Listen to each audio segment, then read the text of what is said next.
Fábio Luiz Lula da Silva mudou o endereço comercial na capital espanhola para a região conhecida como Paseo de la Castellana, considerado o coração financeiro e econômico de Madrid. Com a mudança, Lulinha passou a administrar sozinho a empresa de consultoria. A menor sala do novo prédio tem aluguel mensal de cerca de R$129 mil, mas não se sabe se ele aluga parcial ou mensalmente o local.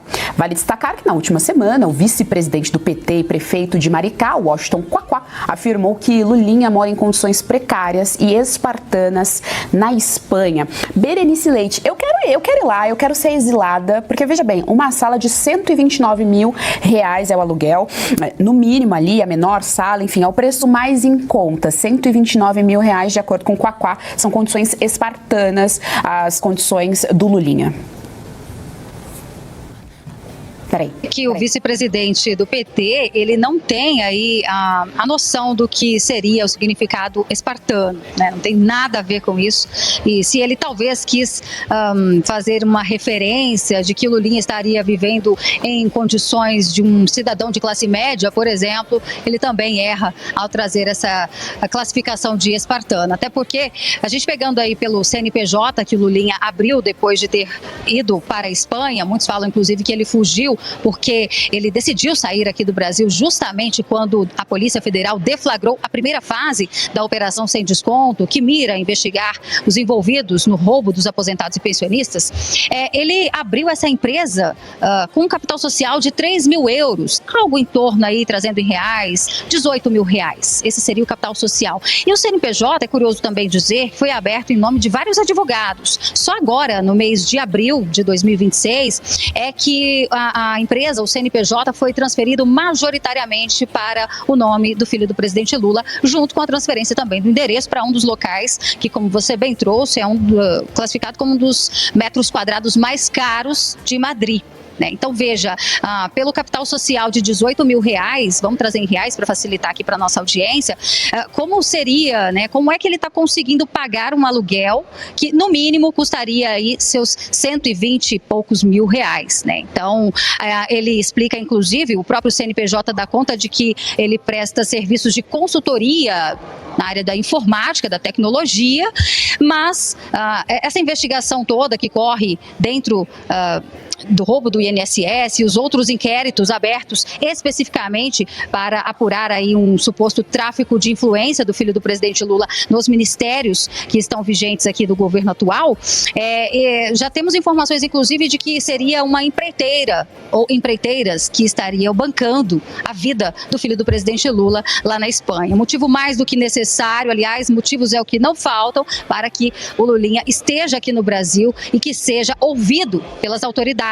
São 3 inquéritos, 2 relatores diferentes, por sinal, nós temos André Mendonça conduzindo 2 dessas investigações na Suprema Corte e um terceiro inquérito que está nas mãos do ministro Flávio Dino. Por sinal, foi ministro da Justiça de Lula e daí a gente não pode esperar muita coisa, mas a grande questão é quando Lulinha será ouvido pela Polícia Federal. Muitos questionamentos em torno, inclusive, desse CNPJ e de onde vêm os recursos que estariam bancando o filho do presidente Lula lá na Espanha. Geise.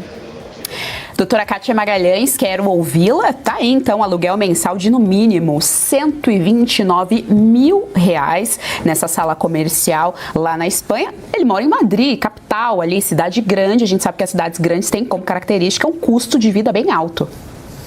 Madrid já é uma capital em si bastante cara. A discrepância entre o capital social e o luxo que envolve os negócios da suposta empresa de Lulinha já é uma evidência. É uma evidência já tão manjada para quem opera na área do direito, então. É uma evidência bastante corriqueira de irregularidades, uma evidência de que aquela empresa não passa de uma fachada para negócios irregulares, negócios ilícitos. Mas aí fica aquela pergunta, cadê as investigações, cadê as investigações em tramitação, cadê os inquéritos avançando? Existem 2 inquéritos na mão de um dos grandes amigos do pai do investigado, de Flávio Dino, e pasmem, dentre esses 2 inquéritos, um que foi suscitado pelo próprio Lulinha, se fazendo de vítima de supostos vazamentos. Então esse país é uma inversão total. Nós temos aí o prefeito de Maricá dizendo que Lulinha Lulinha vive uma vida espartana nesse luxo todo em Madrid, chega a ser uma afronta a brasileiros que efetivamente tiveram que se refugiar no exterior, e esses sim não vivem vida espartana, não vivem vida miserável. E para quê? Para fugirem às garras do regime Lula-Alexandrino. Chega a ser um assinte a todo esse pessoal autoexilado na Argentina, na Espanha. Temos o Oswaldo Eustáquio na Espanha. Eu duvido muito que o Oswaldo Eustáquio tenha pelo menos um décimo do trem de vida que tem o Lulinha, mas para Quaquá, quem vive a vida espartana é a Lulinha.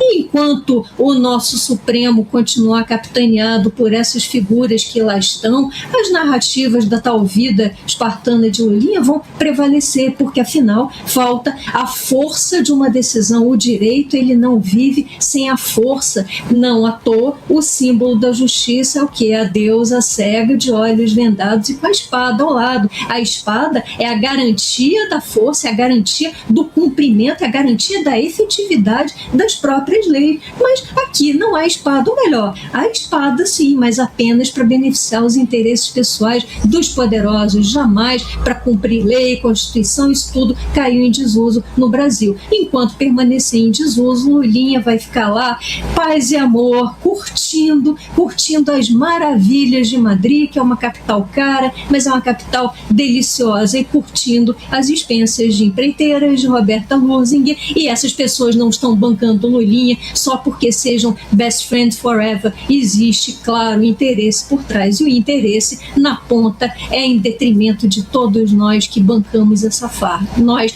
tristes pagadores de impostos. Jornalismo de verdade.